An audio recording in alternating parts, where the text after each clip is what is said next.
আজকে থেকে 1450 বছর আগে নবী মুহাম্মদ সাল্লাল্লাহু আলাইহি ওয়াসাল্লাম একদিন মসজিদে বসেছিলেন।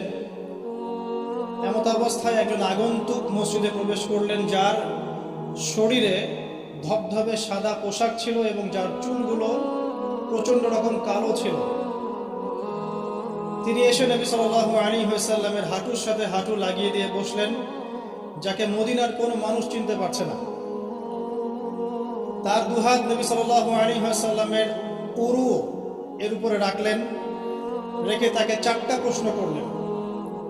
প্রথম প্রশ্ন হচ্ছে, ইয়া মুহাম্মদ সাল্লাল্লাহু আলাইহি ওয়াসাল্লাম, হে মুহাম্মদ সাল্লাল্লাহু আলাইহি ওয়াসাল্লাম, আখবিরনি আনিল ইসলাম, আমাকে ইসলাম সম্পর্কে বলুন। নবী সাল্লাল্লাহু আলাইহি ওয়াসাল্লাম ইসলামের সংজ্ঞা বললেন, ইসলাম হচ্ছে তুমি আল্লাহর সাথে কাউকে শরীক করবে না, শুধুমাত্র আল্লাহর ইবাদত করবে, 5 ওয়াক্ত সালাত কায়েম করবে, নিসাব পরিমাণ সম্পদ হলে যাকাত প্রদান করবে, রমাদান মাসে সওম রাখবে, সামর্থ্য হলে হজ করবে। ইসলাম। তিনি বললেন, সাদাকতা, আপনি সত্য বলেছেন। ওমর রাদিয়াল্লাহু আনহু বলেন, ফাআজিবনা লাহু ইয়াসআলুহু ওয়া ইউসাদ্দিকুহু, আমরা তার এই স্টেটমেন্টটা শুনে অবাক হলাম যে সে নিজেই প্রশ্ন করছে এবং নিজেই সত্যায়ন করছে। তিনি আবারও প্রশ্ন করলেন, আখবিরনি আনিল ঈমান, হে মুহাম্মদ সাল্লাল্লাহু আলাইহি ওয়াসাল্লাম, আমাকে বলুন ঈমান কাকে বলে। নবী সাল্লাল্লাহু আলাইহি ওয়াসাল্লাম বললেন, ঈমান হচ্ছে আল্লাহর প্রতি বিশ্বাস, তার সমস্ত ফেরেশতাদের প্রতি বিশ্বাস, সমস্ত নবী রাসূলগণের প্রতি বিশ্বাস, আসমানি কিতাব সমূহের প্রতি বিশ্বাস, পরকালের জীবনের প্রতি বিশ্বাস এবং দিন ও ভাগ্যের ভালো মন্দের প্রতি বিশ্বাস। তিনি আবারও বললেন, সাদাকতা, সত্য বলেছেন। তিনি আবারও প্রশ্ন করলেন, ইয়া মুহাম্মদ সাল্লাল্লাহু আলাইহি ওয়াসাল্লাম, আখবিরনি আনিল ইহসান, আমাকে বলুন ইহসান কাকে বলে। নবী সাল্লাল্লাহু আলাইহি ওয়াসাল্লাম বলেছেন, আল ইহসান, ইহসান হচ্ছে আন তা'বুদাল্লাহা কাআন্নাকা তারা, ইহসান হচ্ছে তুমি এমন ভাবে আল্লাহর ইবাদত করবে যেন তুমি আল্লাহকে দেখতে পাচ্ছো। ওয়া ইল্লাম তাকুন তারাহু ফাইন্নাহু ইয়ারাক, যদি তুমি তাকে দেখতে না পারো জেনে রাখবে আল্লাহ তোমাকে দেখছেন। ইহসান মানে একনিষ্ঠতা, আল্লাহ কনসিয়াসনেস, যেটার সাথে তাকওয়া জড়িত আছে। আর তাকওয়াই হচ্ছে আল্লাহর কাছে সম্মানের একমাত্র মানদণ্ড। ইন্না আক্রামাকুম ইনদাল্লাহি আতকাকুম। চতুর্থবার সেই ব্যক্তি আগন্তুক, উজ্জ্বল সাদা জামা, কালো চুল, কুচকুচে কালো চুল। তিনি আবারও জিজ্ঞাসা করছেন, ইয়া মুহাম্মদ আখবিরনি আনিস সাআহ, আমাকে কিয়ামত সম্পর্কে বলুন, কিয়ামত কবে হবে। কি বললেন? কিয়ামত কবে হবে। তাহলে কিয়ামত সম্পর্কে সচেতনতা এটা দ্বীনের একটা অংশ, যেহেতু এখানে দ্বীনের বেসিক প্রশ্নগুলো করা হচ্ছে। এখানে নবী সাল্লাল্লাহু আলাইহি ওয়াসাল্লাম বলেন, মাল মাসউলু আনহা বিআ'লাম মিনাস সাইল, এই বিষয়ে প্রশ্নকারী এবং উত্তরদাতা উভয়ের জ্ঞানী সমান। প্রশ্নকারীর যে উত্তরদাতা বেশি জানে না, মানে এক্স্যাক্টলি কোন ডেটে, কোন সালে, কখন কিয়ামত হবে কেউ বলতে পারে না। কি পারবে? এবারে প্রশ্নকারী থেমে যাচ্ছেন না, তিনি আবারও প্রশ্ন করছেন, ফাখবিরনি আন আমারাতিহা, তাহলে আমাকে কিয়ামতের কিছু সাইন্স, নিদর্শন বলুন। কিয়ামত কবে হবে এক্স্যাক্টলি আমরা বলতে পারছি না, কিন্তু আমাকে কিছু নিদর্শন বলে দিন। নবী মুহাম্মদ সাল্লাল্লাহু আলাইহি ওয়াসাল্লাম এবার 2টো নিদর্শন বলছেন, মাত্র 2টো। লক্ষণীয় বিষয় হচ্ছে যে নবী সাল্লাল্লাহু আলাইহি ওয়াসাল্লাম সারা জীবনে কিয়ামতের শত শত নিদর্শন বলেছেন, তিনি এই হাদিসে মাত্র 2টো বলেই শেষ করে দিলেন। 2টোর মধ্যে একটা হচ্ছে, ওয়ান তারাল উফাতাল উরাতাল আলাদা রিয়াশাই ইয়াতাতাওয়ালুনা ফিল বুনিয়ান ওয়া আন তালিদাল আমাতু রাব্বাতুহা। এই দুটো, এক, যখন তুমি দেখবে দাসী তার মনিবকে প্রসব করছে, দাসী তার মনিবকে জন্ম দিচ্ছে, কিয়ামতের জন্য অপেক্ষা করতে থাকো। এবং 2, যখন দেখবে রাখাল শ্রেণীর নগ্ন পায়ের, নগ্ন দেহের মানুষেরা উঁচু উঁচু অট্টালিকা নির্মাণের প্রতিযোগিতা করছে, ফান্তাজিরিস সাআহ, তখন কিয়ামতের অপেক্ষা করতে থাকো। লক্ষণীয় বিষয়, নবী সাল্লাল্লাহু আলাইহি ওয়াসাল্লাম সারা জীবন শত আলামত বলেছেন কিয়ামতের, কিন্তু এখানে মাত্র 2টো।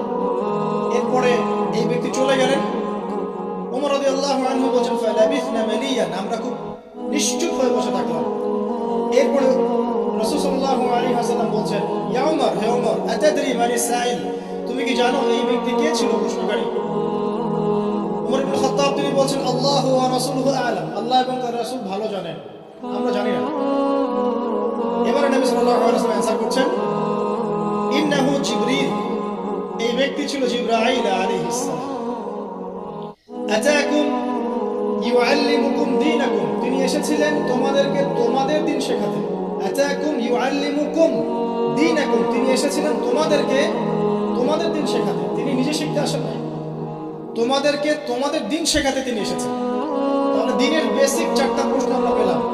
বলে রাখি এই হাদিসটা সহিহ মুসলিমে আছে, মিশকাতে আছে, এবং এই হাদিসটা নবী সাল্লাল্লাহু আলাইহি ওয়াসাল্লামের জীবনের শেষের দিকে হাদিস, প্রথম দিকের নয়, জীবনের শেষের দিকে। শেষের দিকে নবী সাল্লাল্লাহু আলাইহি ওয়াসাল্লাম এখানে দিনের বেসিক চারটা প্রশ্নের উত্তর দিয়েছেন। ইসলাম কাকে বলে আমরা জানলাম, ইসলামের 5 পিলার, কালিমা, সালাত, সাওম, যাকাত, হজ। ঈমানের 6 পিলার, আপনারা জানেন এটা। আল্লাহ বিশ্বাস, ফেরেশতা, নবী রাসূল, আসমানি কিতাব, তাকদীর এবং পরকাল। এই 6টাকে মুখে স্বীকৃতি দিতে হয়, অন্তরে বিশ্বাস করতে হয়, কাজে বাস্তবায়ন করতে হয়। যারা মুরজিয়া তারা মনে করে, মুরজিয়া মানে শৈথিল্যবাদী, তারা মনে করে যে খালি মুখের স্বীকৃতি দিলেই যথেষ্ট, কাজের প্রয়োজন নাই। লা ইলাহা ইল্লাল্লাহ বলেছি আর কিছু লাগবে না। ওদের আকীদা হচ্ছে আমল করলেও হয়, না করলেও হয়, আর ঈমান বাড়েও না কমেও না। তাদের মতে একজন সাধারণ ব্যক্তির ঈমান আবু বকর সিদ্দিক রাদিয়াল্লাহু আনহুর ঈমান সেম। নাউযুবিল্লাহ। অপোজিশনে একটা দল আছে খাওয়ারেজ, যারা মনে করে যে কেউ কবিরা গুনাহ করলেই কাফের, কবিরা গুনাহ করলেই সে হত্যাযোগ্য কাফের হয়ে যায়। এটা একটা বাতিল আকীদা। মূল বিষয়টা হচ্ছে যে ঈমানের জন্য স্বীকৃতি এবং এই যে মনের বিশ্বাস, এটা হচ্ছে মূল শেকড়, আর আমল হচ্ছে ফুরু, মানে শাখা প্রশাখা। আমল ভালো হলে আপনার ঈমান বাড়তে থাকবে, পাপের কাজ করতে থাকলে ঈমান কমে যাবে। তারপরে বেসিক একটা প্রশ্ন, ইহসান কাকে বলে? নবীজি উত্তর দিলেন এমন ভাবে আল্লাহর ইবাদত করবে যেন আল্লাহকে তুমি দেখছো। এই চেতনা নিয়ে যারা ইবাদত করতে পারে তারা ইহসানের মধ্যে আছে। এর সাথে কিন্তু তাসাউফ শব্দটা জড়িত আছে, আল্লাহকে, আল্লাহর মারিফতকে বুঝতে পারে। আর এখন কিন্তু তাসাউফ একটা ফরগটেন প্যাথ, এই রাস্তায় কেউ চলতে চায় না এখন। কারণ তাসাউফের নামে অনেক কিছু বিকৃতি হয়েছে দিনের মধ্যে, এদিকে অনেকে নিজেদের দর্শন হারিয়ে ফেলেছে। কিন্তু তাসাউফের একটা পরিশুদ্ধ রূপ কিন্তু আছে, এমন ভাবে আল্লাহর ইবাদত করো যেন তুমি আল্লাহকে দেখছো, আল্লাহকে ফিল করো, মারিফত অর্জন করো। আর চতুর্থ প্রশ্ন করেছেন কিয়ামত কবে হবে। জীবনের শেষের দিকে নবী সাল্লাল্লাহু আলাইহি ওয়াসাল্লাম ইসলাম শেখাচ্ছেন, তার মধ্যে কিয়ামত কবে হবে প্রশ্নটাকে তিনি রেখেছেন অত্যন্ত গুরুত্বের সাথে। কারণ তিনি বলছেন আমি জানি না কবে কিয়ামত হবে। প্রশ্নকারী উত্তরদাতার জ্ঞান সমান। আবার প্রশ্ন করা হচ্ছে তাহলে আমাকে জানাই দেন আলামত কি কি। তার মানে বুঝতে পারলাম যে আমরা যারা 1450 বছর পর হাদিসটা শুনছি, তাদের কিয়ামত সম্পর্কে সচেতন থাকা উচিত কিছুটা। 1450 বছর আগের হাদিস, তখন তারা এগুলো সম্পর্কে সচেতন ছিল। সাহাবায়ে রাদিয়াল্লাহু আনহুম আলোচনা করছেন মসজিদে, নবী সাল্লাল্লাহু আলাইহি ওয়াসাল্লাম যাচ্ছেন, জিজ্ঞাসা করছেন কি বিষয়ে কথা বলছো তোমরা? সাহাবীরা বলছেন আমরা কিয়ামত নিয়ে কথা বলছি, আলামতুস সাআ নিয়ে কথা বলছি। তখন নবীজি সেই বিখ্যাত হাদিসটা বলেছেন যে 10টা বিষয়ে সংগঠিত হওয়ার আগ পর্যন্ত কিয়ামত হবে না। মানে 10 major signs of the last day, মানে শেষ দিবসের 10টা বড় বড় সাইন। এগুলো সবচেয়ে মেজর। তার মধ্যে 1 নম্বর দাজ্জালের খুরুজ, ইয়াজুজ আর মাজুজের আগমন, দাব্বাতুল আরদ, ঠিক আছে, 3টা বড় বড় ভূমিকম্প, পূর্বে পশ্চিমে মাঝখানে, ইয়েমেন থেকে আগুন বের হওয়া, ঈসা ইবনে মারইয়ামের আগমন ইত্যাদি। এরকম 10টা মেজর সায়েন্স দেয়া আছে। এটা আলাদা হাদিস। এখানে নবী সাল্লাল্লাহু আলাইহি ওয়াসাল্লাম মেজর সায়েন্স দুটো বলেননি। এটা কিন্তু ওই 10টা মেজর সায়েন্সের চেয়ে কম, মানে ছোট অংশের সায়েন্স। এখানে দুটোর কথা বলা আছে। এক, যখন দাসী তার মনিবকে জন্ম দিবে। আরেকটা হচ্ছে সমাজের সবচেয়ে দরিদ্র শ্রেণীর মানুষেরা উঁচু উঁচু অট্টালিকা নির্মাণের প্রতিযোগিতা করবে। এখন আখিরুজ্জামান সম্পর্কে স্টাডি করতে গিয়ে, আপনি যদি স্টাডি করেন, আর আখিরুজ্জামান সম্পর্কে স্টাডি করতে গেলে শুধুমাত্র কোরআন এবং হাদিসের নলেজটা যথেষ্ট নয়। পলিটিক্যাল হিস্ট্রি, ওয়ার্ল্ড হিস্ট্রি, পাশাপাশি ওয়ার্ল্ড অ্যাফেয়ার্স বুঝতে হবে, বিশ্বে কোথায় কি হচ্ছে, এবং অর্থনীতি জানতে হবে। এই তিনটা জ্ঞান খুব ইম্পর্টেন্ট। নাহলে আমরা হাদিসগুলোকে দিয়ে বর্তমান প্রেক্ষাপটকে মেলাতে পারবো না, ডিল করতে পারবো না। আসেন, এখানে দুটো সাইন বলা হচ্ছে এবং এটাকে গুরুত্ব দেওয়া হচ্ছে। যদি আমরা ধরে নেই যে এখানে 100% প্রশ্ন করা হচ্ছে, তাহলে 25% প্রশ্ন হচ্ছে কিয়ামত সম্পর্কে। বুঝতে পারছি? 4টা প্রশ্ন যদি আমরা ধরি যে 100% ইন টোটাল কনভারসেশন, তাহলে 25% হচ্ছে কিয়ামত সম্পর্কে। তাহলে নিঃসন্দেহে এই বিষয়টা সম্পর্কে সচেতনতা জরুরি। কি জন্য জরুরি? যাতে করে আমরা হতাশ হয়ে বসে থাকি, এই জন্য, বরং আমরা যেন পরিস্থিতি সম্পর্কে সচেতন হয়ে উৎকৃষ্ট কর্মপন্থা বের করতে পারি, এই জন্য জরুরি। তাহলে সাহাবায়ে কেরাম রাদিয়াল্লাহু আনহুমের কি প্রয়োজন ছিল তারা মসজিদে বসে কিয়ামত সম্পর্কে আলোচনা করতেন? দুটো আলামত, এখানে দুটো অনেক। এখান থেকে আমাদের আজকের লেকচারের মূল জায়গা শুরু হচ্ছে। দেখুন, 1 নম্বর যে আলামতটা নবী সাল্লাল্লাহু আলাইহি ওয়াসাল্লাম বলেছেন সেটা হচ্ছে যখন দাসী তার মনিবকে জন্ম দিবে। দাসী কি মনিবকে জন্ম দিতে পারে? দাসী কাকে বলে? দাসী তো বোঝেন। দাসী কি তার মালিককে জন্ম দিতে পারে? উলামায়ে কেরাম অনেক ব্যাখ্যা করেছেন।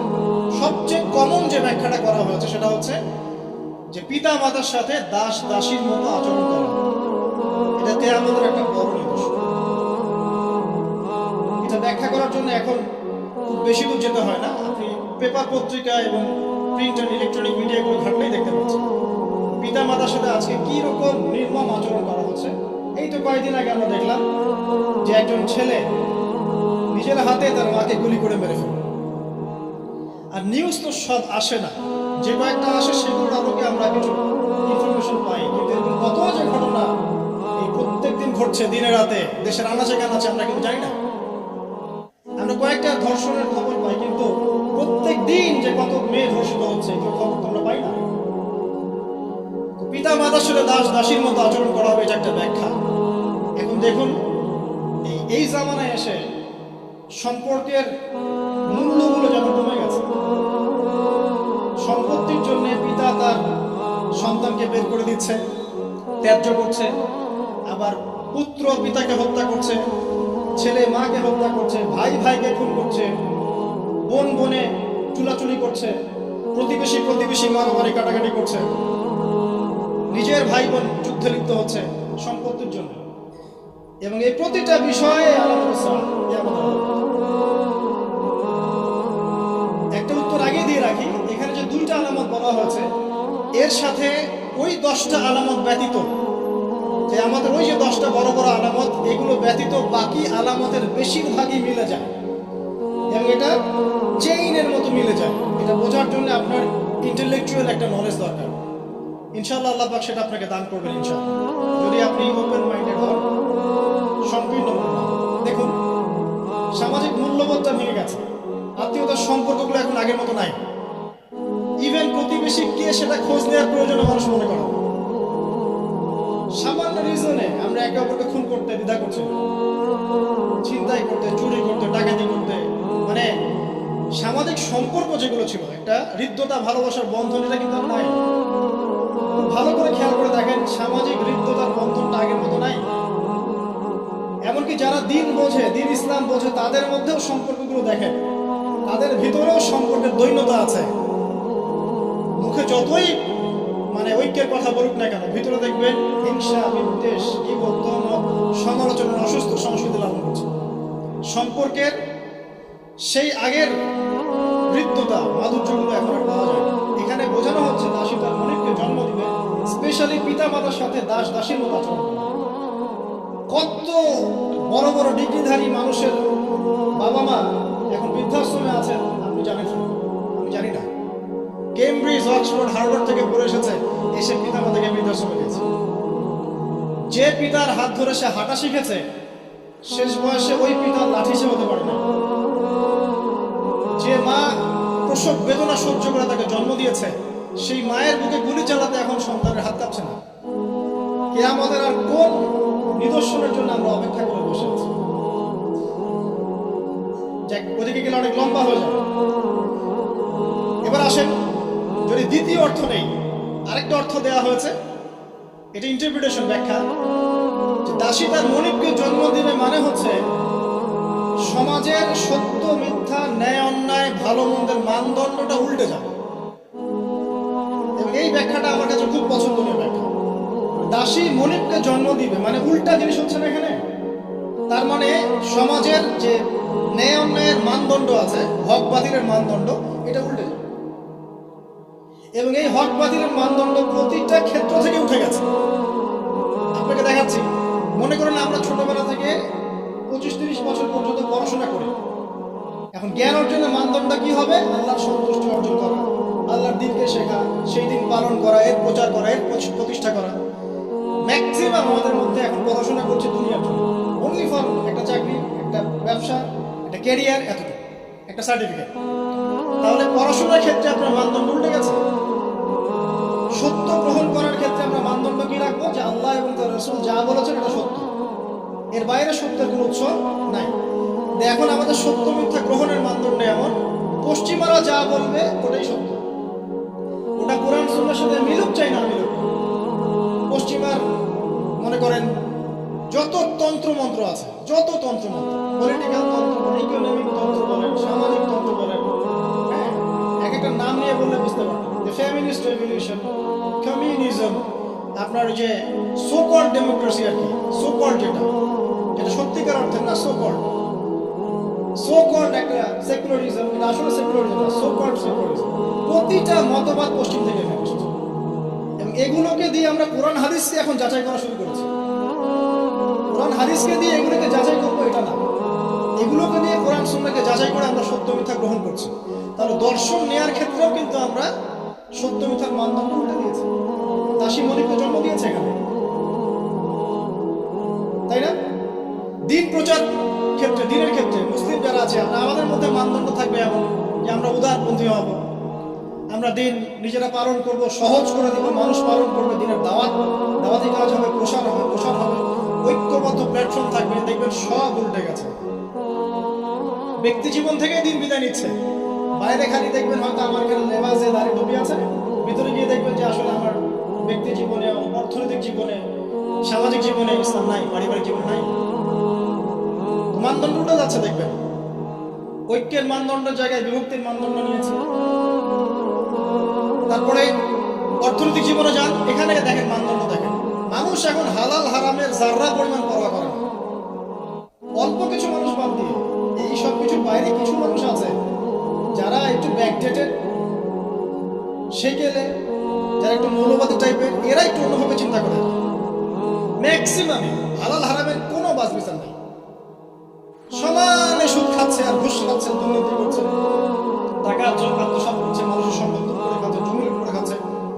এটা যে একটা পাপ, এই বোধটুকু পর্যন্ত গায়েব হয়ে গেছে। আমানত নিয়ে একটা হাদিস পড়ছিলাম গতকাল রাতে, নবী সাল্লাল্লাহু আলাইহি ওয়াসাল্লাম বলছেন এমন যুগ আসবে যে আমানত এই কলিজা থেকে উঠিয়ে নেওয়া হবে, শুধু একটা নোক্তার মতো ফোঁটা বাকি থাকবে। তারপরে আবার সে ব্যক্তি ঘুমাবে, আমানত উঠিয়ে নেওয়া হবে, থাকবে একটা ফোস্কার মতো। ফোস্কার ভিতরে যেমন পানি আর পুষ ছাড়া কিছুই থাকে না, তেমনি আমানতের একটা খালি শেড থাকে। মানুষ বলবে ওই লোক বড় আমানতদার, কিন্তু ওর মধ্যে যাররা পরিমাণ আমানতদার থাকে।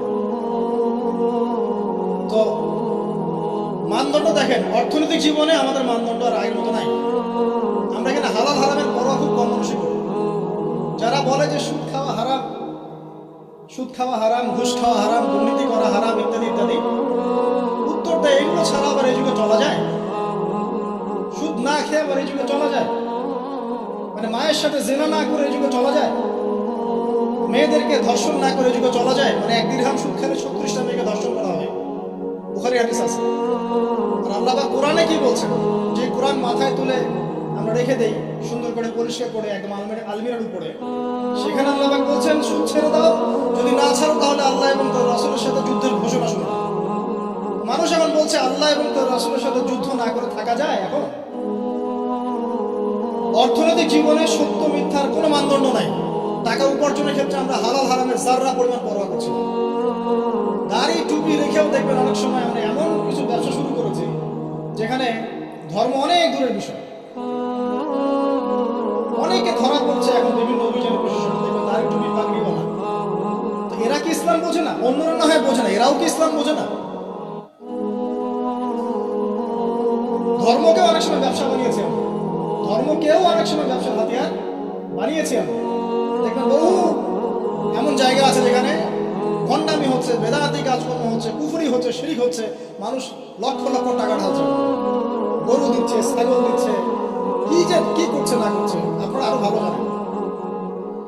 তো হালাল হারামের কোনো পরোয়া আমরা ইকোনমিক লাইফে করছি না, আর পলিটিক্যাল লাইফে তো করার প্রশ্ন উঠে। মানে এখানে এই বিশ্বে, বর্তমান বিশ্বে পলিটিক্স করতে হলে হালাল হারাম নির্ধারণ করবে পশ্চিমারা, ব্যাস, ফুল স্টপ। ওরা যেটা বলবে হালাল হালাল, ওরা যেটা বলবে হারাম হারাম, এর বাইরে কিচ্ছু নাই। আর এখন সারা বিশ্ব যারা শাসন করছে এরা বেশিরভাগই বদ মানুষ, এরা ফাসেক আর জালেম আর কাফের মুশরিক, বেশিরভাগ বিশ্ব যারা শাসন করছে তাদের কথা বলছে। যত বড় বড় বৈশ্বিক সংগঠনগুলো তৈরি করেছে এরা বেশিরভাগই বদ শ্রেণীর মানুষ। ভিতর থেকে ইন্টারনালি আমি বলবো দে আর জাস্ট লাইক বিস্ট, জানোয়ারের মতো। কোথায় কার মধ্যে যুদ্ধ বাঁধিয়ে দেওয়া যাবে, যুদ্ধ বাঁধিয়ে দিয়ে অস্ত্র বিক্রি করা যাবে, কোথায় ওই মনিটরি সিস্টেম দিয়ে মানুষ ঋণের ফাঁদে ফেলা যাবে, সুদের ফাঁদে ফেলে একটা দেশকে দখল করে ফেলা যাবে, কোথায় এখন শান্তিপূর্ণ একটা মুসলিম কান্ট্রির মধ্যে জঙ্গি ইস্যু তৈরি করা যাবে, জঙ্গি ইস্যু তৈরি করে ওখানকার মানুষদেরকে মেসাকার করা যাবে, সারাদিন এই কূটকৌশল চিন্তা করতে থাকে। বিশ্বের যত বড় বড় শয়তান আছে তারা ওই পশ্চিমা সভ্যতা থাকে এখন। আর ইবলিস তো অনেক আগে দায়িত্ব ছেড়ে দিয়েছে, জানেন? ইবলিস অনেক আগেই দায়িত্ব ছেড়ে দিয়েছে। যখন সে এরকম চালাপালা তৈরি করে ফেলেছে, এখন সে রিল্যাক্সড। আরো সে বসে, ওর যে কুরসি আছে সমুদ্রের উপরে, সমুদ্রে ওর কুরসি এবং আরশ আছে, জানেন নাকি? হয়তো জানেন না, সমুদ্রের উপরে ইবলিসের কুরসি আছে, আরশ আছে। এটা কুরসি না, সম্ভবত আরশই বলা হয়। ইবলিসের সিংহাসন আর কি সমুদ্রের উপরে আছে, এটা হাদিসে এসেছে। ওখানে রিল্যাক্সে বসে থাকে, কারণ তার কাজ তো মানুষই করছে, এখন দরকার নেই তো। এমন এমন ওয়েপন্স তৈরি করেছে যেটা পৃথিবীতে একবার করলেই মানব যদি ধ্বংস হয়। একটা নিউক্লিয়ার ওয়ার যদি হয় বিশ্বে, তাহলে দেখবেন বিশ্বের প্রায় 500 থেকে 600 কোটি মানুষ না খেয়ে মারা যাবে। এটা ওদেরই রিপোর্ট। এটা লাগিয়ে দেওয়ার জন্য তারা উস্কাচ্ছে, একবার ইউক্রেনকে উস্কায় রাশিয়ার এগেনস্টে, একবার তাইওয়ানকে উস্কাচ্ছে চায়নার এগেনস্টে, একবার একে একবার ওকে। মানে পৃথিবীটাকে আর সুশৃঙ্খল রাখার কোনো উদ্দেশ্য নিয়ে তোদের নাই। আর মুসলিমদেরকে তো মানে এদেরকে তো ডিল করার কোনো প্রশ্ন নেই। মুসলিম যেখানে সেখানেই ডমিনেট করে। তো যারা এই জায়গায় আছে, সত্য মিথ্যা ন্যায় অন্যায় চূড়ান্ত মানদণ্ড যে আল্লাহর ওহী, এটা ওদেরকে কে বোঝাবে? সারাদিন আপনি এটা বলতে বলতে মাথা ঠোকরাতে মারাও যদি যান, তারা কি মেনে নিবে? সত্য মিথ্যা ন্যায় অন্যায় হক বাতিলের চূড়ান্ত মানদণ্ড হচ্ছে আল্লাহর ওহী, মানবে? ওই সভ্যতাকে আমরা ফলো করি এবং ওদের সব কিছু অনুকরণ করছি। দাসী তার মনিরকে অনেক আগেই জন্ম দিয়েছে, ন্যায়ের মানদণ্ড উল্টে গেছে এখন। আর বেশি বলতে যাচ্ছি না, আরেকটা ব্যাখ্যা আছে। সত্যি সত্যি দাসী মনিরকে জন্ম দিতে পারে, সত্যি সত্যি দাসী মনিরকে জন্ম দিতে পারে, যেটা এই 2020 সালে না আসলে, 22 সালে না আসলে আমরা বুঝতে পারবো কিভাবে জন্ম দিতে পারে। দেখাচ্ছি।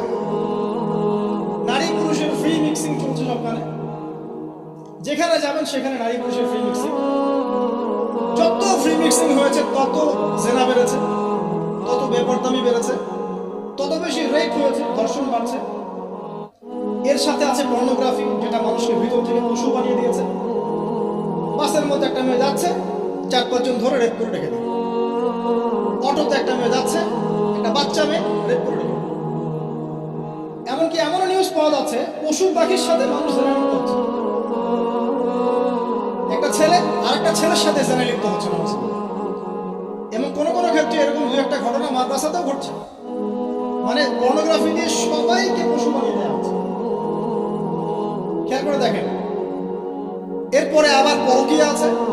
যখন এরকম বেপরদামি, ধর্ষণ, ফ্যামিলিস্ট রেভলিউশন, ফ্রি মিক্সিং বাড়তে আছে, তখন কিন্তু ভালোবাসা বলে একটা ব্যাপার যে আছে, লাভ, আল্লাহর পক্ষ থেকে ভালোবাসা আছে, এই লাভটাকে যৌনতা দিয়ে চেঞ্জ করে দেওয়া হচ্ছে। ভালোবাসার চাইতে এখন মানুষ যৌন বিষয়টাকে বেশি গুরুত্ব দেয়। মানে মেয়েকে জাস্ট ভোগ করতে হবে, ভালোবাসা, তার সাথে কোমল থাকা, তার কষ্ট দেয়াগুলোকে একটু হাসি মুখে সহ্য করা, সবর করা, এগুলো কিন্তু নাই। এর উপর আবার বাইরের মিডিয়াগুলো আছে এবং পরকীয়া, যেটা মিডিয়াগুলো উস্কায় দিচ্ছে ফিল্মের মধ্য দিয়ে, আপনার সিরিয়ালের মধ্য দিয়ে। তো পরকীয়া একটা ভালো জিনিস, ট্রেন্ড, একটা নতুন ফ্যাশন। তখন ঘরে ঘরে আপনি কি মনে করছেন, অলমোস্ট এভরি সিঙ্গেল ফ্যামিলি এখন পরকীয়াতে আসক্ত। অলমোস্ট এভরি সিঙ্গেল ফ্যামিলি, অনেক ক্ষেত্রে ইসলামিক পরিবারগুলোর মধ্যে এগুলো ঢুকে গেছে। আর যারা ইসলাম থেকে অনেক দূরে, ওদের কথা কি চিন্তা করতে থাকে না। কেউ স্বামী স্ত্রীকে নিয়ে সন্তুষ্ট না, স্ত্রীর স্বামীকে নিয়ে সন্তুষ্ট না, ভিতরে ভিতরে ভাঙন চলছে। যখন এই ভাঙনগুলো চলতে আছে, তখন মেয়েরা সন্তান জন্ম দেওয়ার ফুরসত আছে। ওদের আবার কেরিয়ার বলে একটা ব্যাপার আছে, কেরিয়ারটা আগে বিল্ড আপ করতে হবে সন্তান পরে।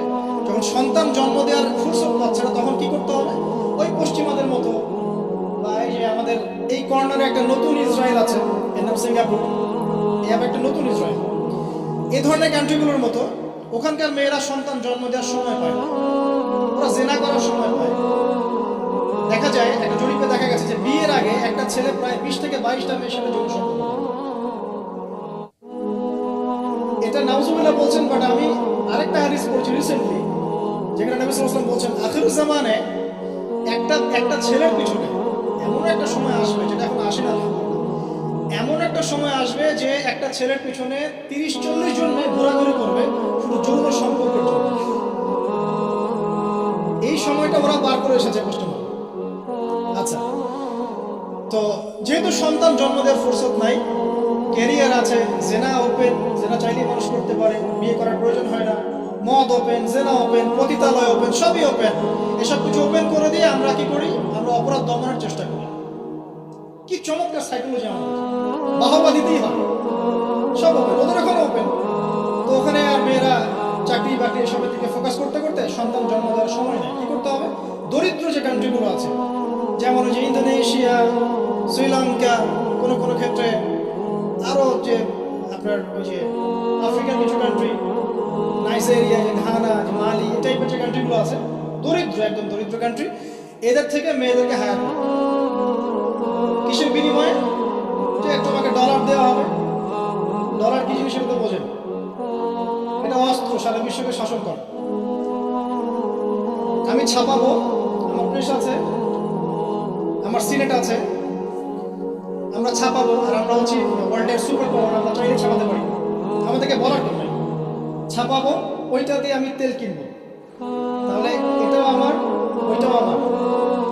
এখন তেল যে কিনছি, ওকে আমি সেই ডলারগুলো দিচ্ছি, সে ওই ডলারগুলো নিয়ে মনে করছে আমার ধনী হয়ে গেল। হ্যাঁ, এবং সে ধনী হচ্ছে, কারণ এটা চলছে সারা ওয়ার্ল্ডে। সে তার প্রযুক্তিগত উন্নয়ন, বস্তুবাদী উন্নয়ন করতে থাকবে, ভোগ বিলাসে ব্যস্ত থাকবে। এরপর আবার সে ওই টাকা দিয়ে আমার কাছে অস্ত্র কিনছে। যে ডলার আমি তাকে দিলাম তেলের বিনিময়ে, এবার সেই ডলার দিয়ে সে আমার কাছ থেকে আবার অস্ত্র কিনছে। এবার আমি আবার অস্ত্রকে সেলও করলাম, তাহলে সবই আমার, আদতে আপনার কিছু না। আর ওই অস্ত্র দিয়ে আপনি কি করছেন, ওই অস্ত্র দিয়ে আপনি মুসলিম কান্ট্রিদের মধ্যে গিয়ে মুসলিমদেরকে হত্যা করছেন। আর কোনো কোনো ক্ষেত্রে ইনোসেন্ট দুটো কান্ট্রির মধ্যে লড়াই লাগিয়ে দিয়ে আমি অস্ত্র ব্যবসা করছি, কোটি কোটি টাকা, কোটি কোটি টাকা। এই হলো চরিত্র। আমি কখনো বলি নাই যে ওরা ইয়াজুজ আর মাজুজ, আমি শুধু এতটুকু বলেছি যে ওদের মধ্যে ইয়াজুজ আর মাজুজের চরিত্র আছে, সারা দুনিয়া ফাসাদ সৃষ্টি করে পারে। মূল পয়েন্টে আসেন, ওইসব দরিদ্র কান্ট্রি থেকে মেয়েদেরকে নিয়ে ডলারের বিনিময়ে মেয়েদের গর্ভটা ভাড়া নেওয়া হচ্ছে। 9 মাস এখানে স্পার্ম ইনজেক্ট করা হবে এবং এর ফলে একটা বেবি হবে, এবং এই বেবিকে অনেক ভালো কিছু খাওয়াতে হবে। এই জন্য 9 মাস তাকে খুব ভালো পানি, ভালো খাবার দেওয়া হয়। এরপর যখন এটা গর্ভ আবাস করে, বাচ্চাকে রেখে সে তার কাজ শেষে চলে গেল, ডলারের বিনিময়ে তার গর্ভ ভাড়া নেওয়া হচ্ছে। এবার এই যে বাচ্চাটা জন্ম নিল, এই বাচ্চাটা কার, দাসীর না মনিবের? বলেন, মনিবের। কার এটা? মনিবের। এই যে দাসী মনিবকে জন্ম দিয়ে চলে গেল, এই ব্যাখ্যা আমরা আজকে থেকে 5-10 বছর আগেও বুঝতে পারতাম। আমরা কোরআন এবং সুন্নাহ কি কিয়ামত পর্যন্ত থাকবে না? একটা সাইনকে কেন্দ্র করে অনেকগুলো বিষয় বলা সম্ভব। তাই বলছি, দুটোর সাথে কি আমাদের ছোট ছোট আলামতগুলো সবগুলোই মোটামুটি কানেক্টেড। 2 নম্বরে আসেন, নবী সাল্লাল্লাহু আলাইহি ওয়াসাল্লাম বললেন, ওয়া'আনজাল আল-হুফাত আল-উরাত আল-আলাতা রিয়াশাই ইয়াতাতাওয়ালুনা ফিল বুনিয়ান, যখন তুমি দেখবে একটা বিশেষণ বলেছেন সমাজের সবচেয়ে নিম্ন শ্রেণীর, সমাজের সবচেয়ে নিম্ন শ্রেণীর রাখাল শ্রেণীর খালি পায়ের খালি গায়ে, মানে নগ্ন দেহ নগ্ন পা রাখাল শ্রেণীর মানুষ তারা উঁচু উঁচু অট্টালিকা নির্মাণের প্রতিযোগিতা করবে। বিষয়টা কি স্বাভাবিক? এটাও তো ওইটার মতোই যে মানদণ্ড উল্টে গেল, দাসী মলিককে জন্ম দিল, এটাও তো মানদণ্ড উল্টে মনে হচ্ছে। কিন্তু এটা হবে কিয়ামতের আগে নবীজি বলেছেন তার পবিত্র জমানে অবশ্যই হবে। এটা যে হয়ে গেছে অলরেডি, এটা বোঝার জন্য কি আমার খুতবা দেওয়ার দরকার আছে? স্পেশালি আমরা যারা বড় বড় সিটিজগুলো থেকে অভ্যস্ত, ঢাকায় থাকি, নিউ ইয়র্কে থাকি, ব্রিটেনে থাকি, মেলবোর্নে থাকি, বড় বড় সিটিজগুলো, দুবাইয়ে থাকি, তাদের কাছে কি এই বিষয়গুলো চোখে স্পষ্ট দেখা যায় না? এমন কোন হিস্ট্রি পড়েন না আপনি, এমন কোন সময় কি গিয়েছিল পৃথিবীর উপর যখন পুরো পৃথিবীর এই হাইলি কনস্ট্রাক্টেড বিল্ডিংস এর প্রতিযোগিতা ছিল? একটা সময় ছিল, সেটা হলো আদ এবং সামুদ জাতির সময়, যখন তারা নিজেদের মধ্যে সব কনস্ট্রাকশন নির্মাণের প্রতিযোগিতা করত। আল্লাহ পাক ওদেরকে ধ্বংস করে দিয়েছে। ওটা সারা বিশ্বে গ্লোবালি ছিল না, ওই একটা কওমের মধ্যেই সীমাবদ্ধ ছিল। এটা কিভাবে সম্ভব? রাখাল শ্রেণীর মানুষ অট্টালিকা তৈরি করবে। এখানে 3-4টা ব্যাখ্যা হতে পারে। এক, ওই রাখাল শ্রেণীর মানুষের কাছে এমন কিছু ধন সম্পদ করতলগত হবে, ওই যে আমরা বলি হেরিটেজ, মানে কি বলে, গুপ্তধন, এই টাইপের কিছু সম্পদ তারা পাবে রাখাল শ্রেণীর মানুষ, এবং এগুলো দিয়ে তারা উঁচু উঁচু অট্টালিকা নির্মাণের প্রতিযোগিতা করবে। এটা হয়েছে এক সময় যাদের খাবার টাকা ছিল না, পায়ে স্যান্ডেল ছিল না, গায়ে জামা ছিল না, আল্লাহ পাক ব্ল্যাক গোল্ড দিয়ে দিয়েছেন অয়েল, বাস সেল করো আর অট্টালিকা নির্মাণ করো, সেল করো আর অট্টালিকা নির্মাণ। হয়েছে না এটা মিডল ইস্টে? মধ্যপ্রাচ্য এটা বাস্তব সাক্ষী। 2, হতে পারে ব্যাখ্যা এমন যে এমন কোন অর্থনৈতিক উৎস সারা বিশ্বে চালু করা হবে যার মধ্য দিয়ে নিতান্ত দরিদ্র মানুষেরা অট্টালিকা তৈরি করার সুযোগ পাবে। সেটা কি? সেটা হচ্ছে বর্তমান সভ্যতার রিবা এবং সুদ ভিত্তিক এই মনিটারি সিস্টেম। এই সুদ ভিত্তিক মনিটারি সিস্টেম এবং ব্যাংকিং সিস্টেমের মাধ্যমেই সম্ভব রাখালের অট্টালিকা নির্মাণ। সে গিয়ে বলবে আমি, আমার জমি আছে বা আমি জমি চাই, আমার ফ্ল্যাট দরকার, এটা দরকার, এটা দরকার। কি করতে হবে? লোন দিতে হবে। লোন নাও, 1 কোটি টাকা নাও, তোমাকে 10 বছর সময় দিচ্ছি, 10 বছর পর তোমাকে 1,50,00,000 দিতে হবে।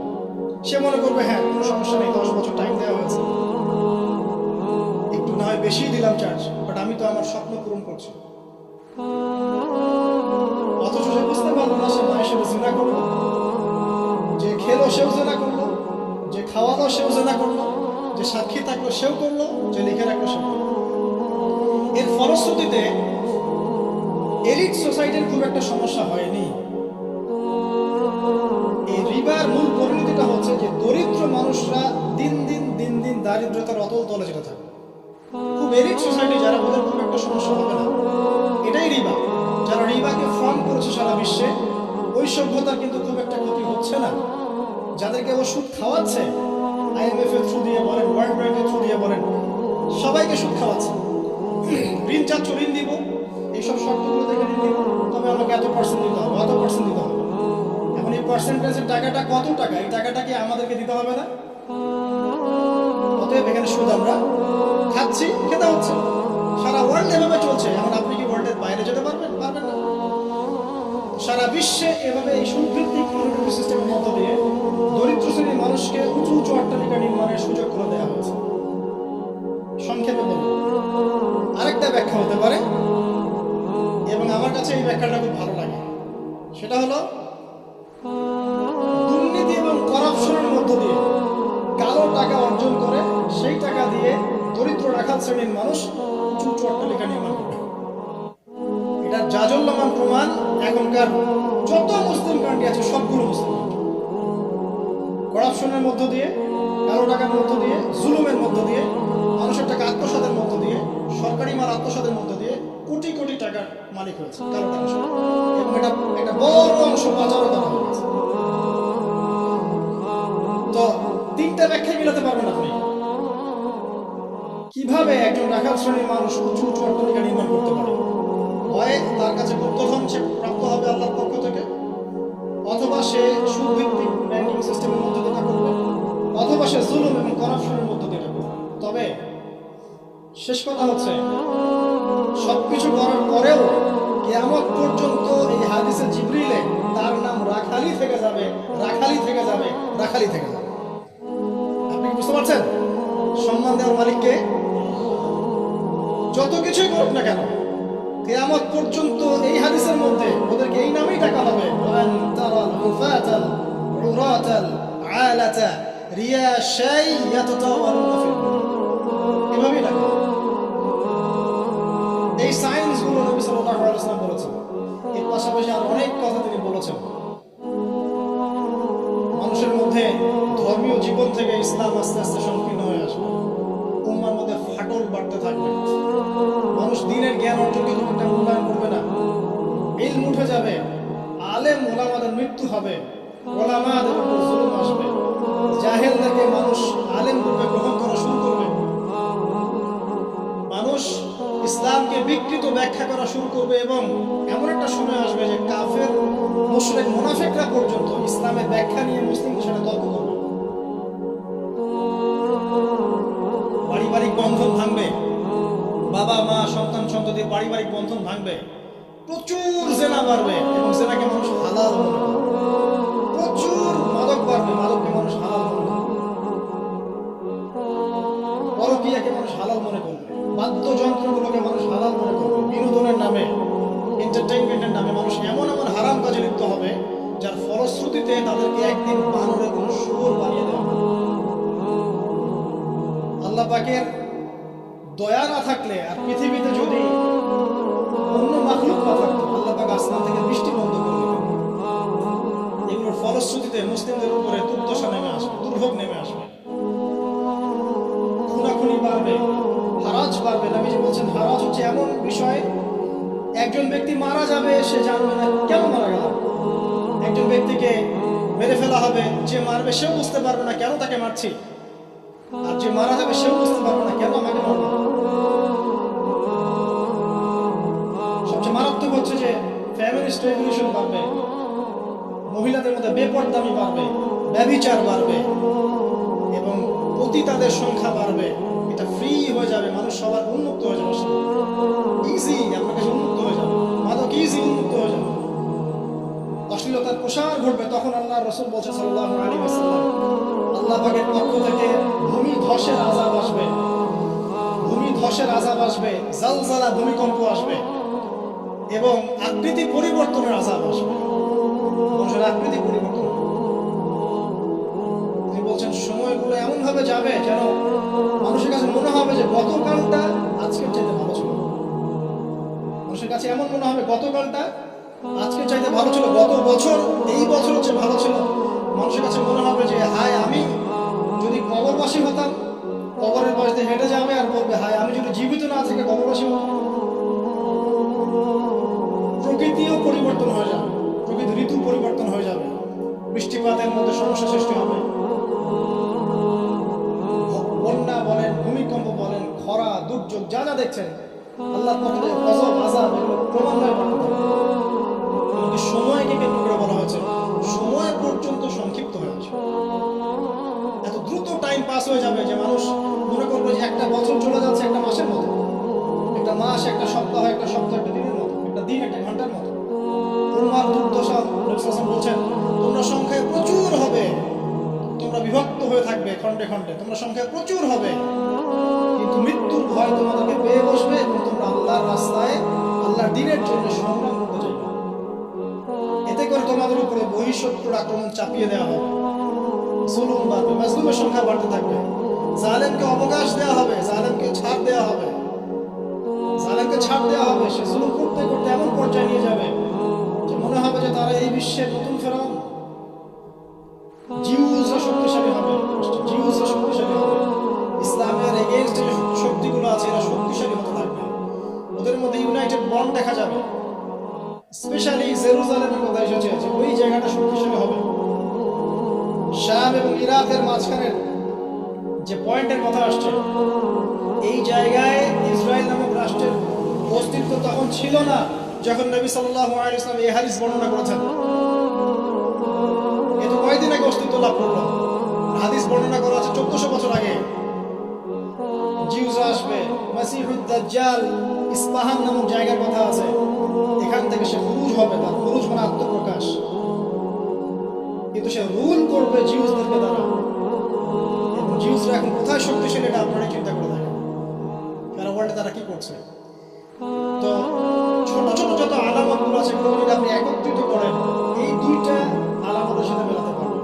দাসী মনিককে জন্ম দিচ্ছে, আর সমাজের সবচেয়ে নিম্ন শ্রেণীর মানুষ অট্টালিকা নির্মাণের প্রতিযোগিতা করছে।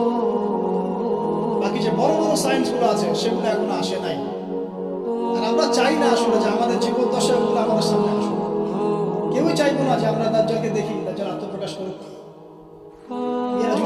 ধেয়ে আসুক, ভূমিকম্প হতে থাক বড় বড়। আমরা চাইবো না যে ইয়ামেন থেকে আগুন বের হয়ে আসুক, আমরা সেখানে থাকি। তো সামনে কি? আমরা যখন বলি যে কিয়ামত নিকটবর্তী, তার মানে এই না যে কালকে কিয়ামত। মূলত এই বিষয়টা বোঝানো হয় যে কিয়ামতের সাইন্স নিদর্শনগুলো একটা একটা একটা একটা করে এমনভাবে আবির্ভূত হয়েছে যেন পুঁথি থেকে মালা ছিঁড়ে ছিঁড়ে পড়লে যত দ্রুত আবির্ভূত হয়, এভাবে এসেছে। বিগত 100 বছরে এমনভাবে এটা আবির্ভূত হয়েছে যেটা আপনি বিগত আগের সময়গুলোতে কল্পনা করতে পারেন। যেমন ফ্যামিলিস্ট রেভলিউশন, যেমন জিউসদের উত্থান, যেমন জায়নিস্ট মুভমেন্ট, যেমন পেট্রোল আর মোটরিং সিস্টেম, যেমন সারা বিশ্বে মুসলিমদের উপর ম্যাসাকার জুলুম এবং দ্বীনের সংকীর্ণতা, এই জিনিসগুলো লাস্ট 100 বছরের বেশি এসেছে। আমরা জানি এর আগেও এগুলো এসেছে আবার ঠিক হয়েছে, এসেছে আবার ঠিক হয়েছে। বাট 2000 বছর পর জেরুজালেমে ইহুদি রাষ্ট্র গঠিত হয়েছে, এটা আগে হয়নি। এবং এরাই তারা যারা মাসিহুদ দাজ্জালের সাথে এই বিশ্ব শাসনও করবে এবং ওর সাথেই তারা ঈসা ইবনে মারইয়ামের হাতে মারাও করবে ইনশাআল্লাহ। সামনে মালহামা আছে, কি আছে? মহাযুদ্ধ আছে, জেরুজালেমের উত্থান আছে, জিউসদের উত্থান আছে, দাজ্জালের শাসন আছে, ইমামুল মাহদির আগমন আছে, তার হাতে মুসলিমদের বিজয় আছে, ঈসা ইবনে মারইয়ামের আগমন আছে, তার হাতে দাজ্জালের নিহত হওয়ার ঘটনা বাকি আছে। ঈসা ইবনে মারইয়ামের হাতে জেরুজালেম থেকে ওয়ার্ল্ড ওয়াইড ইসলামিক শাসন এখন বাকি আছে, ইয়াজুজ আর মাজুজের আগমন বাকি আছে এবং ওদের ধ্বংস বাকি আছে। এরপরে পুরো বিশ্বে ইসলামের শান্তির সুবাতাস বয়ে যাওয়াটা বাকি আছে। তারপরে আলামতুস সাআহ, পশ্চিম দিক থেকে সূর্য ওঠাটা বাকি আছে। তারপরে ইনশাআল্লাহ তাআলা এত দ্রুত কিয়ামত হবে, নবীজি বলছেন একজন ব্যক্তি আরেকজন ব্যক্তির সাথে কাপড় নিয়ে ব্যবসা করতে বসবে, কাপড় খুলে দেখাবে, গোটানোর আগেই কিয়ামত শেষ। একজন ব্যক্তি উটের দুধ দহন করবে, দুধ পান করার আগে কিয়ামত শেষ। তারপরে তিনি ইনস্ট্যান্ট বোঝাতে এই শব্দ ব্যবহার করছেন, এক গ্লাস পানি খাওয়ার জন্য গ্লাসটা উপরে নেবে, পানি ঢোক গেলার আগে কিয়ামত শেষ। এত দ্রুত এই পুরো মহাবিশ্ব মেসাগাড়ি ব্লাস্ট হবে। আমরা ওই দৃশ্য দেখতে চাই না। তাহলে এখন এই যে সামাজিক অরাজকতাগুলো চলছে, আমাদের নিদর্শনগুলো চলছে, এগুলো সব কি আল্লাহর দেয়া গজব নাকি আমাদের কোনো ভূমিকা আছে? আল্লাহ পাকের মুখ থেকেই শোনেন। আল্লাহ পাক বলছেন সূরা রুমের মধ্যে, আল্লাহ পাক বলছেন যাহারাল ফাসাদু ফিল বাররি ওয়াল বাহরি বিমা কাসাবাত আইদিন নাস, জলে স্থলে যত বিপর্যয় ছড়িয়ে পড়েছে এগুলো মানুষের হাতের কামাই। ঢাকা শহরে একটা মেয়ে রিকশায় করে যাচ্ছে তার বয়ফ্রেন্ডের সাথে, তারপরে সে আর বাসায় ফিরল না, মা হাউমাউ করে কাঁদছে, মা হাউমাউ করে কাঁদছে, মেয়েকে আর খুঁজে পাওয়া গেল না, ধরে নেওয়া হচ্ছে মেয়েটা নাই, নিখোঁজ, হয়তো তার রেপ হয়েছে বা ডেট হয়েছে। মা স্টেটমেন্ট দিচ্ছে সাংবাদিককে যে আমি ছেলেটাকে বললাম তুমি যদি মেয়েকে ভালোই বেসে থাকো তাহলে মেয়েকে বাসায় পৌঁছে দিলে না কেন? এই মায়ের কাছ থেকে আপনি কেমন সন্তান আশা করছেন?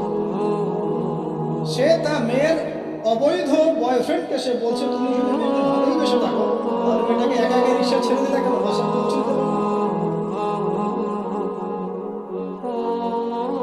কি বলবো বলেন? পরিণতি সবকিছু আল্লাহ পাকের পক্ষ থেকে আসে, এটা তো সত্যই। কিন্তু আল্লাহ রাব্বুল আলামিন কখনো কখনো আমাদেরকে আমাদের পাপের শাস্তি দুনিয়াতে দিয়ে থাকে। যেমন কর্ম করেছি তেমন ফল ভোগ করতে হবে। সুদ খেয়েছেন, এখন দারিদ্রতা বরণ করতে হবে। ধর্ম নিয়ে বাড়াবাড়ি করেছে, মন মরক্ষ তো নষ্ট হবেই। ধরা পড়তেই হবে। আমি চুরি করেছি, আমাকে তো পিটুনি খেতেই হবে। আমি ডাকাতি করছি, আমাকে তো পিটুনি খেতেই হবে। আমি রেপ করেছি, আমাকে শাস্তি পেতেই হবে। একটা মেয়ে কয়েকটা ছেলের সাথে অ্যাফেয়ার, কয়েকজন মিলে প্ল্যান করলো যে তাকে শিক্ষা দিল, তাকে সারপ্রাইজ দেওয়ার কথা বলে একজন বয়ফ্রেন্ড তাকে ডেকে নিল, নির্মমভাবে তাকে হত্যা করল। তিনজন মিলে লাশ ফেলে দিয়ে চলে গেছে। তিনজন মিলে করেছে না একাই করেছে সেটা প্রশাসন খুঁজে বের করবেন। আমরা অনলাইনে দেখছি যে মেয়েটা ডেড, এবং সেটা রংপুর এরিয়ার ঘটনা, ঢাকা শহরের কথা না। রংপুর তো অনেক দূরের জায়গা, ওটাকে আমরা গ্রামই মনে করি নাকি ঢাকার হিসাবে। দেখেন কর্মের ফল নয় কি এগুলো? মদ খাচ্ছেন দেদারসে, তাহলে আপনাকে তো সারা জীবন একটা ব্যাধি ভোগ করতেই হবে। আপনি তো ক্যান্সার হবেই, আপনার বড় বড় রোগ তো হবেই। আল্লাহর দিনকে বাদ দিয়ে আপনি অনৈতিক দর্শনের চর্চা করছেন, আপনাকে তো ফল ভোগ করতেই হবে। আল্লাহ পাক এটাই বলছেন, যাহারুল ফাসাদু ফিল বাররি ওয়াল বাহরি, জলে স্থলে যত বিপর্যয় এগুলোর বেশিরভাগই মানুষের হাতের কামাই। পরিবেশ দূষিত করেছি আমরা, বিশ্বের পলিটিক্যাল সিস্টেম ধ্বংস করে দিয়েছে আমরা, ইকোনমিক সিস্টেমে সুদ দিয়ে দিয়েছি আমরা, ব্যক্তি জীবন থেকে দিনকে বিদায় করছি আমরা। আর দিনের কথা যারা বলছে টুকটাক টুটা ফুটা, এদেরকে আমরা বিভিন্ন সাম্প্রদায়িক ট্যাগ লাগিয়ে বয়কট করে দিয়েছি। দুনিয়াটা আমাদের, পরকাল তোমাদের, তোমরা পরকাল নিয়ে থাকো, দুনিয়া আমাদের। শুনে রাখো তোমরা, এই দুনিয়াও মুসলিমদের হতে যাচ্ছে অতি শীঘ্রই। কত বছর এভাবে চলবে? 100, 200, 300, 400, 500, কিন্তু ইমামুল মাহদির আগমন সত্য, ঈসা ইবনে মারইয়ামের আগমন সত্য। ঈসা ইবনে মারইয়ামের হাতে সারা বিশ্বে সুশাসন কায়েম হবে, এটা ওই রকম সত্য যেমন সূর্য পূর্ব দিক থেকে ওঠে পশ্চিমে ডুবে যায়। আর এখন যা চলছে, সারা ওয়ার্ল্ড ওয়াইড যা চলছে, এটা এমনই মিথ্যা, এমনই মরীচিকার মতো মিথ্যা, যেমন ওই যে ইব্রাহিম আলাইহিস সালাম বলেছিলেন, তুমি যদি রব হয়ে থাকো সূর্যকে পশ্চিম দিক থেকে উদিত করে দেখো। তোমরা একটা মিথ্যা সানরাইজ দেখাচ্ছ সারা বিশ্বকে, এটা সানরাইজ নয়। সত্যিকারের সানরাইজ দেখাবেন ঈসা ইবনে মারইয়াম আলাইহিস সালাম ইনশাআল্লাহ। সামনে এগুলো আছে। এখন এই যে পরিণতিগুলো হচ্ছে, এগুলো আমাদের পাপের ফল। এখন আমাদের কি করণীয় আছে? প্রথমত আমরা আগে নিজেকে নিয়ে ভাবি যে আমরা এসেছি একা, আমরা যাবো একা। বিশ্ব বাদ দেন, পলিটিক্স বাদ দেন, অর্থনীতি বাদ দেন, বড় বড় শব্দ বাদ দেন, আগে নিজের কাছে আছে। আমি নিজে ভাই পৃথিবীতে আসছি একা, আমাকে যাইতে হবে একা। এবং আমি যাব সাদা কাফন পরে কালো কবরে, তাই না? কালো নিকশ কালো কবরে আমি সাদা কাফন পরে যাবো, তাই না? তাই আমি একটা কথা বলি, শুনে, যখন অন্ধকার, ঘুটঘুটে অন্ধকার নিকশ কালো কবরের মধ্যে সাদা কাফন পরে মানুষ যাবে, তখন সাদা সাদা আর কালা কালা গানের আসল মর্ম উপলব্ধি করতে হবে। মানে ভাই আসেন কেন? যখন সাদা কাফন পরে অন্ধকার নিকশ কালো অন্ধকার কবরে মানুষ যাবে না, ওই মোমেন্ট যখন মুনকার এবং নাকিরের সাথে দেখা হবে, নাকিরের সাথে মালাকুল মউতের সাথে সাক্ষাৎ হবে, তার আগে লাশ নিয়ে যাবে, আর সে বলবে, কোথায় নিয়ে যাচ্ছ আমাকে, কোথায় নিয়ে যাচ্ছ? ভয়ে আটকে উঠবে। মালাকুল মউতের চেহারা দেখেই ভয় আটকে উঠবে। সারা জীবন তো দিনের পরোয়া করে নাই, নামাজ কালামের তো খবর নাই, ইসলামকে 5 পয়সা মূল্যায়ন করে, এবং ইসলামকে ধ্বংস করার জন্য, মুসলিম সমাজের মধ্যে অশ্লীলতা ছড়িয়ে দেওয়ার জন্য এই কাজ শুরু করে বেড়াচ্ছে। যখন এই অবস্থা তাদের হবে, কবরের প্রশ্নগুলো করা হবে এবং হাতুড়ি দিয়ে পিটানো হবে, 70 গজ মাটির নিচে যখন আত্মা যাবে সেই জিনে, তখন বুঝে আসবে কোনটা সাদা ছিল আর কোনটা কালো ছিল। মানুষ মুসলিমদের, স্পেশালি যুবতী আমাদের ইয়াং টিনেজারদেরকে এমনভাবে ইনফ্লুয়েন্স করা হচ্ছে এগুলো দিয়ে, মনে হচ্ছে পর্নই আসল জগৎ, মনে হচ্ছে এই মাদকই আসল জগৎ, এই সিগারেটই আসল, এই গান বাজনা মিউজিকই আসল, এই কনসার্টগুলোই আসল। এবং এগুলোতে যেহেতু মজা আছে, একটা লাজ্জাত ফ্লেভার পাওয়া যায় ইনস্ট্যান্ট, এই জন্য যুব সমাজ দ্রুত এর পিছনে দৌড়ানো শুরু করছে। আর একটা যুবকদেরকে যখন আপনি একটা জাতির যুবকদেরকে মেরুদণ্ড ভেঙে দিবেন, তখন এই জাতি কখনোই আপনার এগেন্স্টে দাঁড়াতে পারবে না। সুদূর প্রসারী নীল নকশা এটা মুসলিম যুবকদেরকে আল্লাহর দিন থেকে সরিয়ে দেওয়ার জন্য। এদেরকে প্রমোট করার মিডিয়ার অভাব নাই, পত্রিকার অভাব নাই। তাহলে আপনি কি করবেন এখন? প্রথমত আপনি নিজেকে চিন্তা করতে হবে যে আমি মুসলিম, আগে আমাকে বাঁচতে হবে, আমার ছেলে আমার মেয়ে এদেরকে আমি অন্তত এই পথে দিব না। নিজে প্রতিষ্ঠান করে ওকে পড়াবো ইনশাআল্লাহ। যদি সেটাও না পারি আমার কাছে একা একা বসে শিখবো ইনশাআল্লাহ। যদিও এটার পক্ষে আমি খুব স্ট্রং মত দিই না, আমাদেরকে চেঞ্জ করতে হবে সিচুয়েশন। যদি দেখেন কোনো অপশনই খোলা নাই, সবখানেই ফিতনা, সবখানেই ফাসাদ, কি করবেন? আপনার ছেলে মেয়েকে তো পড়াতে হবে। আমার ওয়াইফ আমাকে বলছে আমার বেবিকে আমি কোথাও দিব, কি করবা তাহলে? তা আমি 10 বছর পর্যন্ত পড়াবো। সে মাশাআল্লাহ আরবি জানে, উর্দু জানে, ফার্সি জানে, সবই জানে, আমি পড়াবো। বললাম যে এভাবে হবে না, এভাবে হবে না। কতদিন আপনি আটকে রাখবেন সন্তানকে? যখন সে বাইরে যাবে দেখবে জেনা উন্মুক্ত, মেয়ের উন্মুক্ত, বেপরদামি উন্মুক্ত, পর্ন উন্মুক্ত, সব উন্মুক্ত, মাদক উন্মুক্ত। আর সৎসঙ্গ না থাকলে, ভালো প্যারেন্টিংস না থাকলে, আপনার ভালো পরিবেশ না থাকলে, ভালো সোসাইটি কমিউনিটি না করতে পারলে আপনি আমি আমাদের সন্তানদেরকে বাঁচাতে পারবো না। ওরা ওদের দেহকে নষ্ট করবে না ঠিকই, কিন্তু ওদের আত্মাটাকে পুড়িয়ে ঝাঁঝরা করে ছেড়ে দিবে, আত্মাটাকে কলুষিত করে শেষ করে। আর সমাজের এই অসঙ্গতিগুলো যখন চলছে আর আমাদের আত্মা কাঁদে না, আমাদের খারাপ লাগে না, আমাদের পাপ বোধ জাগ্রত হয় না, বুঝতে হবে ওই ঈমান আর আমাদের মধ্যে নাই। যে ঈমান থাকলে এই পাপ দেখলে মানুষের খারাপ লাগা সৃষ্টি হয়। একজন আলেম বলেছেন, যখন দেখবেন বাসায় কোরআনের উপর ধুলা পড়ে গেছে, তখন বুঝে নেবেন যে আপনার কলমেও ধুলা পড়েছে। কি করব?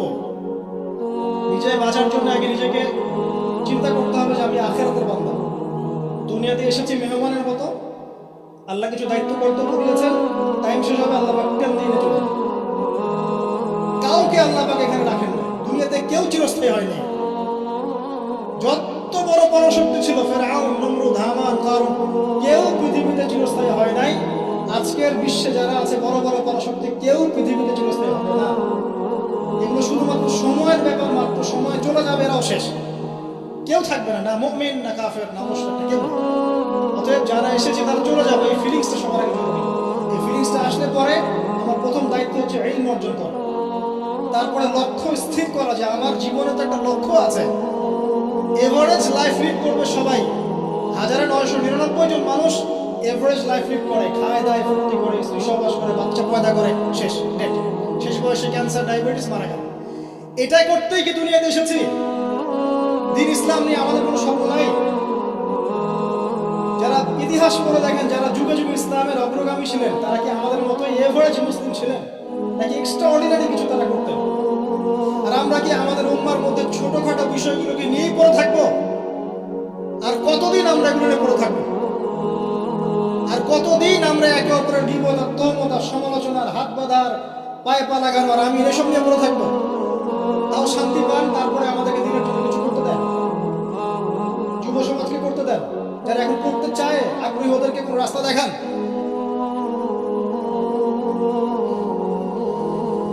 লক্ষ্য স্থির করতে হবে এবং কনস্ট্রাকটিভ কাজ করতে হবে। আবেগের বশে বোঝার কোনো কিছু আছে, আবেগের বশে দিনই কাজ না। পরিবেশ পরিস্থিতি বুঝে কনস্ট্রাকটিভলি দিনে কাজ করতে হবে, গঠনমূলকভাবে, না শৈথিলতাবাদ, আর না কোনো উগ্রপন্থা, না কোনো চরমপন্থা। মাঝামাঝি জায়গায় থেকে হক বাতিলের পার্থক্য বুঝে, পরিবেশ, সমাজ, দেশ, বিশ্বের পরিস্থিতি উপলব্ধি করে যখন যে ইনিশিয়েটিভ নেওয়া প্রয়োজন সেটাকে কনস্ট্রাকটিভলি উন্নতি এগিয়ে নিতে। তার প্রথম শুরুটাই হবে জ্ঞান অর্জন দিয়ে। জ্ঞান অর্জন নাই কিচ্ছু, তারপর হচ্ছে আমল দিয়ে। জ্ঞান আছে, এবার আমল করতে হবে। যারা আমল করে না, প্র্যাকটিসিং মুসলিম না, এদের দ্বারা আমরা উন্নয়ন ক্ষেত্রে দিবেন না। তাহলে বড় বড় কথা বলতে হবে না, আমল করে দেখাতে হবে। ইকোনমিক লাইফে হালাল হারাম বেঁচে চলতে হবে। পারিবারিক লাইফে নিজের স্ত্রী সন্তানদেরকে ইসলামিক এনভায়রনমেন্টে রাখতে হবে, পরিবেশ তৈরি করতে হবে। আমি যদি আমার পরিবারের মধ্যে দিনকে প্রতিষ্ঠা করতে না পারি, তাহলে কিভাবে আমি আমার উম্মার মধ্যে দিনকে নিয়ে চিন্তা করবো, প্রতিষ্ঠা করবো? হ্যাঁ, এটা হতে পারে। ইব্রাহিম আলাইহিস সালামের বাবা ইসলাম কবুল করেন না, এটা হতে পারে। নূহ আলাইহিস সালামের সন্তান ইসলাম কবুল করেন, এমনটা হতে পারে। কিন্তু এগুলো রেয়ার ঘটনা। আর exceptional anything is not an example, একটা কথা আছে। এক্সেপশনাল কোনো কিছু একটা কনস্ট্যান্ট ফিক্স এক্সাম্পল হতে পারে। এগুলো ব্যতিক্রম ধর্মী কথা, এটাও হতে পারে। কিন্তু আমাদের ইসলামিক প্যারেন্টিং আনতে হবে পরিবারের মধ্যে। আমাদের আগামী প্রজন্মকে নিয়ে স্বপ্ন দেখা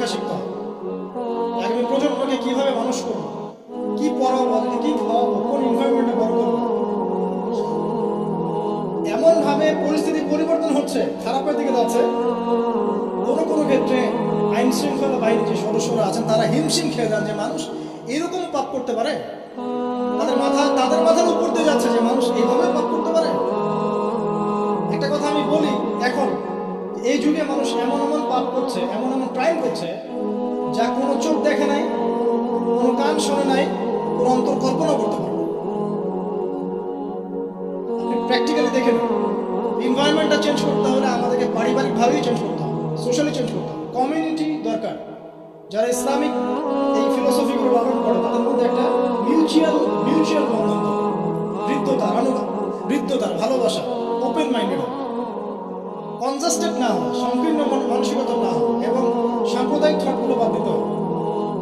আমি একাই সঠিক, বাকি সব বাতিল, হ্যাঁ, আমি একাই ইসলামের মধ্যে আছে, বাকি সব খারেজি। মানে খারেজি মানুষকে খারেজি বলতে বলতে বলতে নিজেই কখন খারেজি থাকতে পারে, নিজে বাদ দিয়ে বাকি সবই খারেজি। কোনো মিউচুয়াল আন্ডারস্ট্যান্ডিং নাই। যদি বাংলাদেশের কোনো মানুষ সব আলেমদেরকে একটা জায়গায় নিয়ে বসাতে পারে, বসে এক কাপ চা খাওয়াতে পারে, আমার মনে হয় এই কাজের ওসিলা আল্লাহ তাকে জান্নাত দিয়ে দিবে। এটা এত কঠিন এবং এত বড় একটা কাজ, যদি কেউ করতে পারেন আপনাদের মধ্যে, সব ওলামায়ে কেরামকে এক জায়গায় বসাবেন, বসে এক কাপ চা খাওয়া দেখাবেন, তারপরে দিনের কথা বলতে আসে, লোকের কথা এবং আল্লাহ রাস্তায় অমুক পরে বলতে আসে। দেখেন এটা পারেন কি?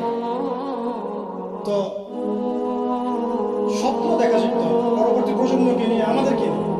আর লম্বা করছেন, ইকোনমিক লাইফটাকে হালাল হারামে মেনে চলতে হবে।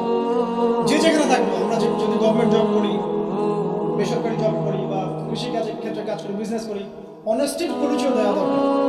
আগে একজন ভালো মানুষ হই, তারপরে ভালো মুসলিমের দিকে আসে। আগে মানুষ তো হন, একজন ভালো মানুষ তো হই, একজন ভালো মানুষের মন ধারণ করি, এরপরে ইনশাআল্লাহ তাআলা দিনের যে জ্ঞান আপনি অর্জন করেছেন, আমল করেছেন, আপনি এখন পরিবার করেছেন, আলহামদুলিল্লাহ ভালো ভালো মেনে চলছেন, ইসলামের দাওয়াত আপনি প্রচার করতে শুরু, এবং সেটা মধ্যম পন্থায়, উগ্র পন্থায় না, সহিষ্ণুতা প্রদর্শন করবেন। পলিটিক্যালি যারা আছে তাদের সাথে কোনো কনফ্লিক্টে যাবেন না, মানে রাষ্ট্রবিরোধী কোনো বিদ্রোহের দিকে কখনো যাবেন না, এতে কোনো কল্যাণ দেখা যায় না। যারা এই কথাগুলো বলে শুনতে খুব চটকদার মনে হয়, কিন্তু বাস্তবতা এমন নয়। এতে রাষ্ট্রের ক্ষতি, জাতির ক্ষতি, উন্মার ক্ষতি হবে।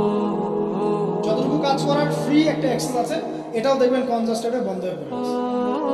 অতএব এইসব উদ্ভট ফিলোসফি থেকে যাওয়ার প্রয়োজন নেই, বরং যারাই থাক উত্তম নসিহত করেন, ভালো নসিহত করেন, ভুল হলে সংশোধন করে দেন গঠনমূলকভাবে।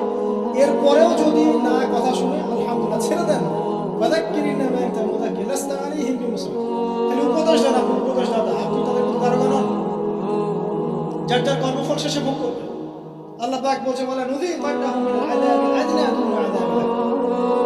যখন এরকম অন্যায়, অত্যাচার, পাপাচার চলতে থাকবে, আল্লাহ পাক বলছেন তখন আমার পক্ষ থেকে আমি বড় আযাবের আগে, পরকালের বড় শাস্তির আগে দুনিয়াতে ছোট ছোট আযাব পাঠাতে থাকবে।